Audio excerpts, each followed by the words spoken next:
En el campo de batalla de los estudios bíblicos, existen 5 libros que normalmente se incluyen bajo el título de literatura sabia, o los libros poéticos del Antiguo Testamento.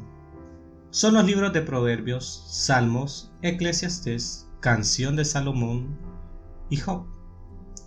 De estos 5 hay un libro, uno que sobresale por encima de todos, manifestando diferencias significativas respecto a los otros 4. Y es en el que entraremos el día de hoy a hablar en este video. Espero que te guste el video, amigo. Dale like, suscríbete. Y antes de empezar el video también quisiera hacer la siguiente pregunta. ¿Por qué sufren los justos? La sabiduría que hallamos en el libro de Job no se comunica en forma de proverbio, más bien el libro de Job trata las cuestiones de la sabiduría en el contexto de una narración que relata la profunda angustia y el dolor insoportable por las que pasa Job. La narrativa está enmarcada en la época patriarcal.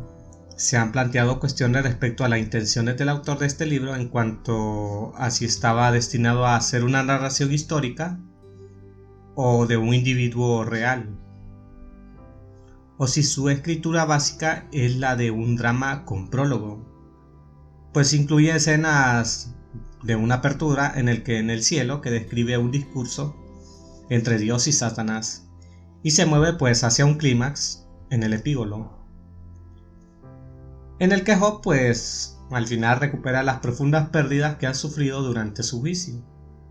En cualquier caso, en el corazón del mensaje del libro de Job se halla la sabiduría respecto a las respuestas a las preguntas de cómo Dios está implicado en el problema del sufrimiento humano. En todas las generaciones se levantan protestas, por decirlo así, afirmando que si Dios es bueno, entonces no debería existir el dolor, el sufrimiento ni la muerte en este mundo. Paralelamente a esta protesta contra las cosas malas que les ocurre a las buenas personas, también ha habido directamente intentos de crear un cálculo del dolor, por el que infiere que el umbral del sufrimiento de un individuo es directamente proporcional al grado de su culpa o del pecado que ha cometido. En el capítulo 9 de Job hallamos una rápida respuesta a esto, donde Jesús responde a la pregunta de los discípulos respecto al origen del hombre que ha nacido ciego. En el libro de Job, el personaje es descrito como un hombre justo. En realidad, creo que era el hombre más justo que se puede encontrar en la tierra en ese momento. Pero sobre él, que Satanás afirma que es un justo únicamente por recibir las bendiciones de parte de la mano de Dios. Dios ha colocado un cerco alrededor de Job y lo ha bendecido más que al resto de los mortales. Y como resultado, pues el diablo acusa a Job de servir a Dios solo por los generosos beneficios que recibe de su creador. A continuación, pues el malvado desafió a Dios en quitarle el cerco de protección y comprobar si Job empezará entonces a maldecir a Dios. A medida de la historia se desarrolla, el sufrimiento de Job pues progresa muy rápidamente de mal y se pone peor.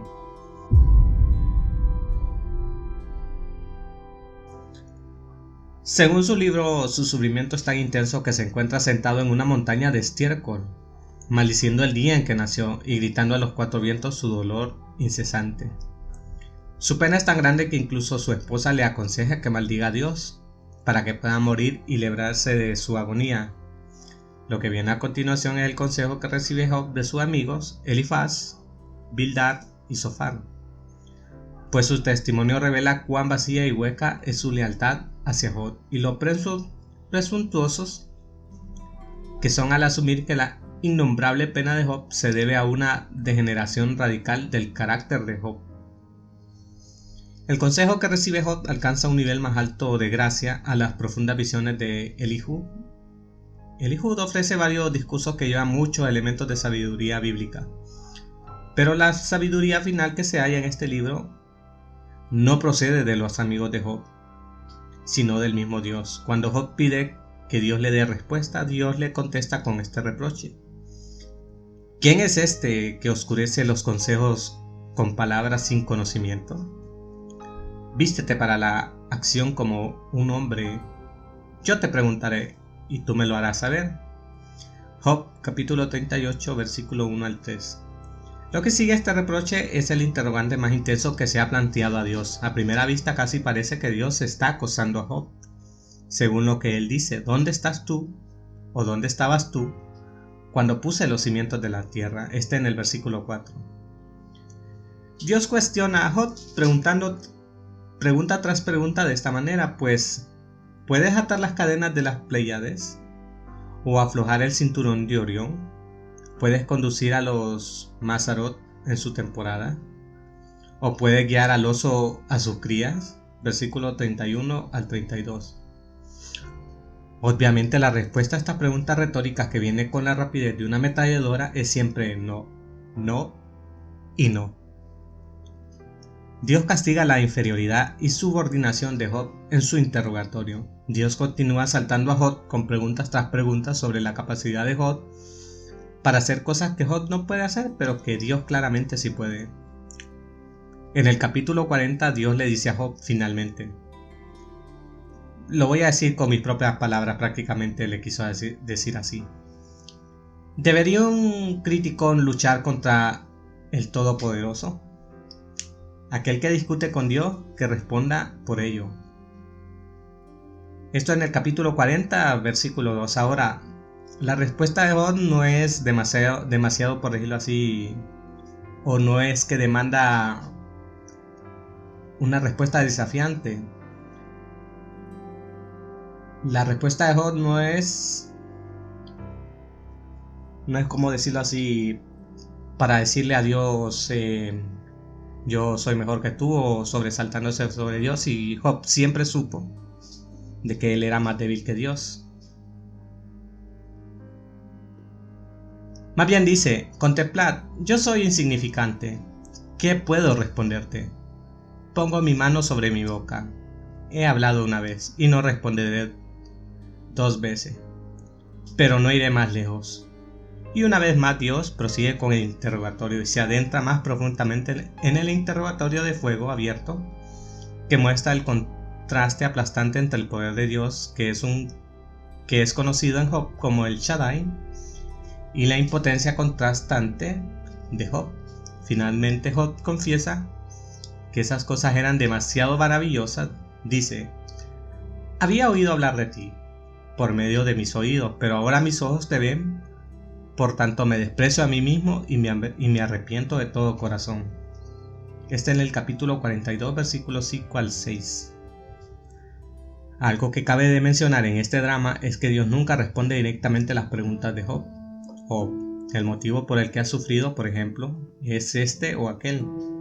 Más bien, lo que Dios hace en el misterio de la injusticia de un sufrimiento tan profundo es que Él responde a Job con su presencia.